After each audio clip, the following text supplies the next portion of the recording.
भाइयों और बहनों, अगर आप उत्तर प्रदेश की राजनीति को सिर्फ ऊपर ऊपर नहीं बल्कि अंदर तक समझना चाहते हैं, अगर आप जानना चाहते हैं कि 2027 के चुनाव से पहले कौन सी पार्टी क्या चाल चल रही है और किस नेता की रणनीति सबसे खतरनाक साबित हो सकती है, तो इस वीडियो को अंत तक जरूर देखिए।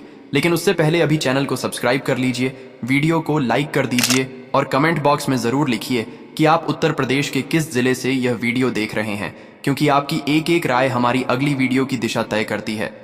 अब आइए बढ़ते हैं पहली खबर की ओर।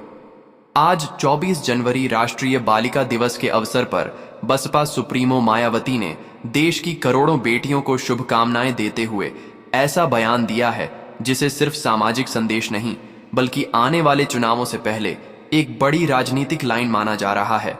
मायावती ने कहा कि बेटियां किसी पर बोझ नहीं बल्कि समाज और देश की असली ताकत हैं, और अगर उन्हें शिक्षा, सुरक्षा और समान अवसर मिल जाएं, तो वही बेटियां देश की तस्वीर बदल सकती हैं। इस बयान के जरिए मायावती ने साफ संकेत दे दिया है कि 2027 से पहले महिला वोट बैंक बसपा की प्राथमिकता में रहने वाला है। अब आइए बढ़ते हैं दूसरी खबर की ओर। मायावती ने संसद और राज्य विधानसभाओं के गिरते कार्य घंटों पर जिस तरह से चिंता जताई है, उसने पूरी राजनीतिक व्यवस्था पर सवाल खड़े कर दिए हैं।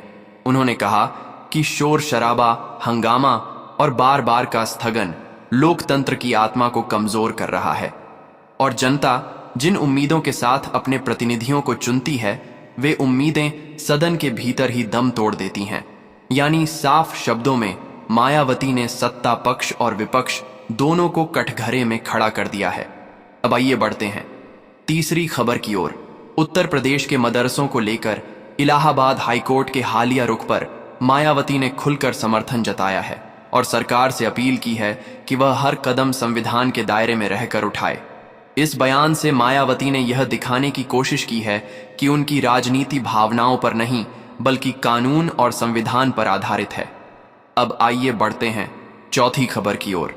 अपने 70वें जन्मदिन के मौके पर मायावती ने 2027 विधानसभा चुनाव को लेकर सबसे बड़ा ऐलान करते हुए साफ कर दिया कि बसपा एकला चलो की नीति पर चलेगी और किसी भी पार्टी के साथ गठबंधन नहीं करेगी। इस ऐलान ने बीजेपी, सपा और कांग्रेस तीनों की रणनीतियों में हलचल पैदा कर दी है, क्योंकि अब बसपा किसी के सहारे नहीं बल्कि अपने दम पर मैदान में उतरने जा रही है। अब आइए बढ़ते हैं पांचवीं खबर की ओर। मायावती ने अपने भतीजे आकाश आनंद को पूरी तरह फ्रंट लाइन पर उतार दिया है और उन्हें युवाओं को साधने की बड़ी जिम्मेदारी सौंपी है। आकाश आनंद उत्तर प्रदेश के सभी 75 जिलों में मेगा रोड शो करेंगे, जिससे बसपा को युवा मतदाताओं के बीच नई पहचान और नई ऊर्जा मिलने की उम्मीद है। अब आइए बढ़ते हैं छठी खबर की ओर। मायावती ने ब्राह्मण और अपर कास्ट समाज को साधने के लिए सर्वजन हिताय अभियान को फिर से तेज कर दिया है और भाजपा तथा सपा पर ब्राह्मण समाज की अनदेखी का आरोप लगाते हुए कहा है कि बसपा ही एकमात्र पार्टी है जहां हर वर्ग को सम्मान और सुरक्षा मिल सकती है। अब आइए बढ़ते हैं सातवीं खबर की ओर।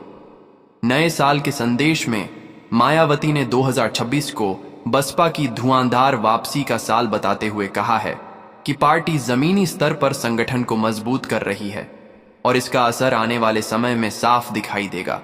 अब आइए बढ़ते हैं आठवीं खबर की ओर। राज्यसभा में बसपा की मौजूदगी बनाए रखने के लिए मायावती पूरी तरह अलर्ट मोड में है, क्योंकि नवंबर 2026 में पार्टी के एकमात्र राज्यसभा सांसद रामजी गौतम का कार्यकाल समाप्त होने वाला है और इसके पहले नई रणनीति तैयार की जा रही है। अब आइए बढ़ते हैं नौवीं खबर की ओर। हाल ही में उनके जन्मदिन की प्रेस कॉन्फ्रेंस के दौरान हुए शॉर्ट सर्किट और सुरक्षा में कथित चूक को लेकर पार्टी ने सख्त रुख अपनाया है और साफ कहा है कि आगे किसी भी तरह की लापरवाही बर्दाश्त नहीं की जाएगी। अब आइए बढ़ते हैं 10वीं खबर की ओर। मायावती ने केंद्र और राज्य सरकारों से अपील की है कि विकास का लाभ केवल चुनिंदा लोगों तक सीमित न रहे बल्कि समाज के आखिरी व्यक्ति तक पहुंचे। अब आइए बढ़ते हैं 11वीं खबर की ओर। उन्होंने चुनावों में धनबल और जोड़ तोड़ के खिलाफ आवाज उठाते हुए कहा है कि जब तक चुनाव व्यवस्था साफ नहीं होगी तब तक असली जनमत सामने नहीं आ सकता।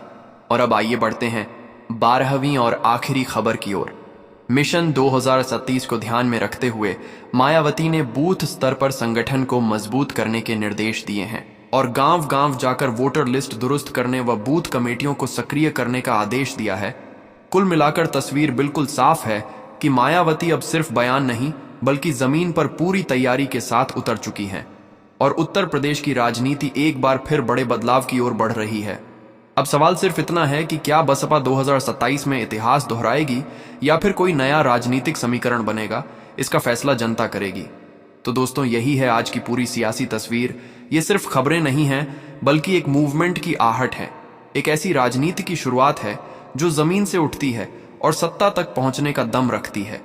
अगर आपको लगता है कि उत्तर प्रदेश को अब सिर्फ वादे नहीं बल्कि मजबूत इरादों की जरूरत है, अगर आप भी बदलाव की इस लहर को महसूस कर रहे हैं तो इस वीडियो को लाइक जरूर करें, चैनल को सब्सक्राइब करें और कमेंट में लिखिए कि आप किस जिले से देख रहे हैं और क्या आप भी इस इंडिगो मूवमेंट का हिस्सा बनना चाहते हैं, क्योंकि जब जनता जागती है तभी इतिहास बदलता है।